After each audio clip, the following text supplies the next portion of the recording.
All right, welcome to the Explainer. We live in this world where answers are basically instant. AI can spit out a summary, a draft, a solution in seconds. But today we're going to dig into a really critical question for this new era. What's actually left for us when the answers are that easy to get? So let's jump right in. At the heart of our relationship with AI is this trade-off. It's something we're dealing with every single day, probably without even realizing it. So on one side of the coin, you've got this incredible promise, right? Instant answers, effortless summaries, life just gets easier. But then you flip it over, and there's a pretty big risk. As the source material puts it, easier can sometimes mean shallower. Faster can become a temptation to just think less. Think about it like this. A student uses AI to summarize a book they were supposed to read. They get the summary, sure, they get the answer. But did they get the point? Did they really understand it? That's the trade-off we're talking about. But here's the thing. This whole dilemma, it's not new, not at all. It's actually a timeless question we've had to ask ourselves every time some huge new technology comes along and changes everything. A great way to think about this comes from the 19th century economist Henry George. Back during the Industrial Revolution, with all its massive changes, he wasn't some guy shouting, "Stop progress!" No, he saw the potential. And that's why he asked these really sharp questions. Who does this actually benefit? And that's exactly what we need to do with AI, right? We have to ask, is this incredible new tool actually making us wiser? Or is it just, a convenient way to pass the buck, to not have to take responsibility for our own work or own thoughts? Who does all this progress really serve? So how do we even begin to answer that? Well, the material we're looking at today suggests a really solid framework. It's built around these core values, things we have to consciously, actively choose to protect as we use AI more and more.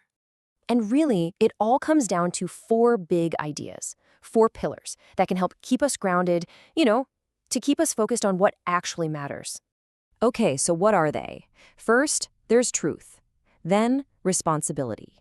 Third is people. And finally, the common good. So truth, that means we have to fight for what's actually true, not just what some AI spits out that sounds convincing. Big difference, right? Then there's responsibility. It's about owning your stuff. A coder can't just blame the AI if the code breaks. They're still responsible. Then people. It means we put human beings ahead of just pure efficiency. And last, the common good. That's about looking for ways to lift everybody up, not just for a way to make ourselves faster. So, let's take these four pillars and see how they build out into something like a declaration for our times, a set of commitments we can make to ourselves. First up, this is a big one. It's about making a real choice to do the hard work, to dig for what's real, instead of just grabbing the first easy answer the machine hands you. And that flows right into this next idea. It's a decision to value actual wisdom, the nuance, the context, the why, more than just getting a lightning-fast response. And then there's this, which is so, so important.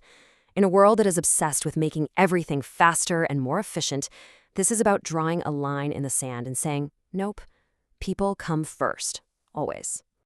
Okay, I really love this next one. It's all about staying in the driver's seat. We have to learn how to use the tool, but we never, ever let the tool use us. We don't let its logic become our logic. See how this ties right back to that idea of the common good? The point isn't just how can I get ahead or how can I be more productive? The real question is, how can we use this so we all do better? And this represents a really important shift in how we think about work. It's not just about getting the project done, about checking the box. It's about being the kind of person who stands behind their work, who takes full, complete ownership.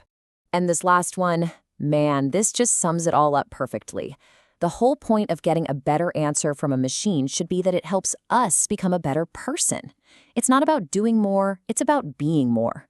Okay, so after all that, after grappling with these big ideas of convenience and responsibility, where does that leave us?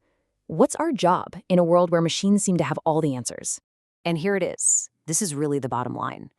As getting an answer becomes cheap and instant, the thing that becomes truly priceless is our humanity. It's our judgment, our values, our creativity. At the end of the day, what's left is you. So our real worth, what makes us deep, thoughtful human beings, it's not going to be measured by how fancy our tools are. It'll be measured by what we stand for, by the things we choose to protect, like truth, like responsibility, like each other. And that brings us to the final question, the one this whole explainer is really about. And you'll notice, it's not really a question about AI, is it?